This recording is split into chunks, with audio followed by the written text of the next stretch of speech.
extra cash for me to get just in case I did everything wrong. You know what I'm saying? Right. So I plan to be a great basketball player. I did plan to be that. I also plan to figure out ways to where I'm not part of the stat that says 70% of guys when they're done playing don't have anything. I didn't want to be that. So I said, I'm going to take advantage of all opportunities. So then, when I came out, Nike was like, hey, we're going to give you a shoe. And I was like, cool, but I want to have my shoe with my own name on it. Nah, you ain't ready for that, blah, blah, blah. And then we got another guy by the name of Alonzo Mourning. We already gave him this, we gave him that. So then I was like, nah. And then Reebok said, look, we're going to give you your own shoe. You're going to put your name on that thing. You can have jackets, you can shirts. So it's like, you know what? I'll take that deal. And then you watch people before you. Magic and Bird, they did it, but they did it on a small level. Mike did it to the level to where he hasn't played in 25 years and people still breaking him. Right. So I was following Mike. Nobody's ever going to beat Mike, but you know how it is on the block. If you can't beat him, you could be next to him though.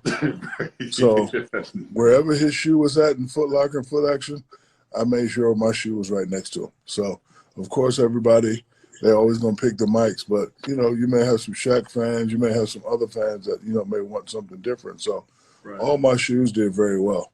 Then one day I'm walking out the Orlando Arena, and this lady cursing me out. You mother effers, y'all be charging our babies all this money for the shoe. And I was young in the business. I was like, ma'am, I don't make the price, but here you go. I got 2,000. Here, buy whatever you want. You ain't got to just buy it. And she smacked the money out of my hand. And she said, somebody need to make an affordable shoe. So then I said, you know what? She's right. Because I remember coming up, I would never go in the room and ask my dad, hey, can I borrow $100 to buy some shoes? He'd look at me like I was crazy.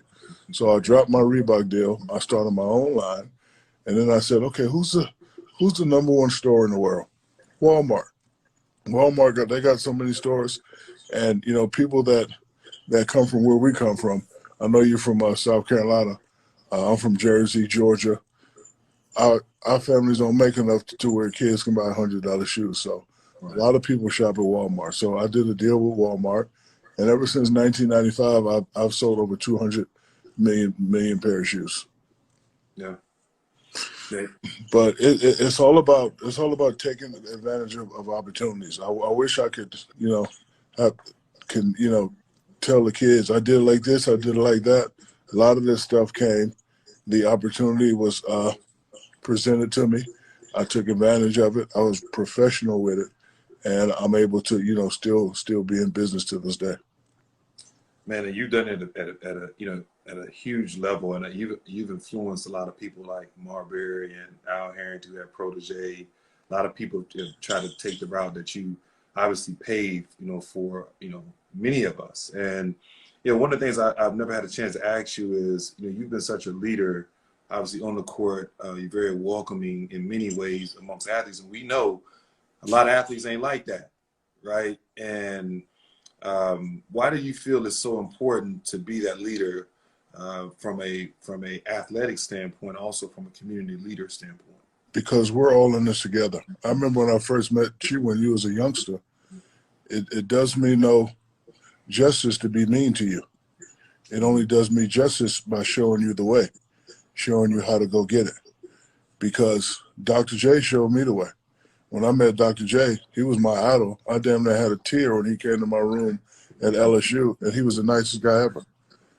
And he gave me tips. He said, do this, do that. David Robinson was another guy.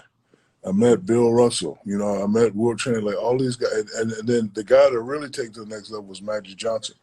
Because I arrived in LA when I was 18, 19 years old, and he just showed me the way, showed me how to do it. And what I stole from him was he's always nice to people. He always shakes people's hands. He always smiles. So all my idols, I would take a little bit of what they did, and then I would, just add it to my own character. But, I understand now that I'm the OG. I wasn't always the OG. I was the YG. But now when I see young fellas, I just give them game. And they can either take the game or they cannot take the game. It doesn't matter to me. But, we're all in this together. When you guys play well, everybody benefits.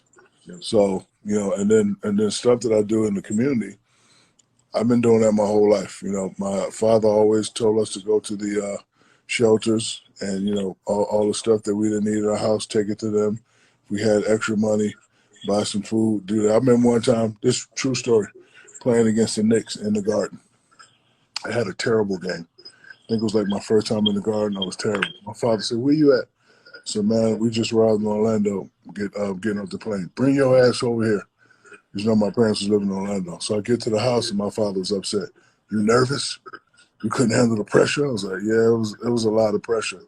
Get your ass in the car. He takes me in the car and he drives me like 5 minutes from his house. And there was this homeless family that he was taking care of.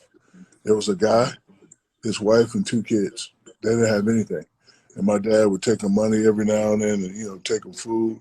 And he said, this is pressure. I said, what do you mean? He said, that guy right there and his wife and his kids, they don't know where their next meal is coming from. And you make all this money, you got all these damn rap albums and commercials, and you talking about you got pressure. Get out. So what you mean get out? He said, get out and make sure they're straight. So I had to get out, make a few phone calls. A friend of mine I know owned an apartment, got him an apartment. Another friend of mine I know had to, you know, get him a job. But it taught me a valuable lesson that, you know, we don't really have pressure. We put a lot of pressure on ourselves, but it's not really pressure. So I think that made me become a better player. And then I just really care about people. Like, you know, I got a lot of people hitting me now saying, you're doing this and you're doing that. And I said, no, it ain't about me. I'm cool. But what about the guy? Like, for example, it was a guy living next door neighbor to me because of what's going on now. 30 years at Disney, just lost his job. I feel for this guy. I walk around the neighborhood and I see him every now and then. And he's like, man, I don't know what I'm gonna do. I got to get a job and this and that. So it ain't about me, but I've always cared about people, and I've always been that type of guy.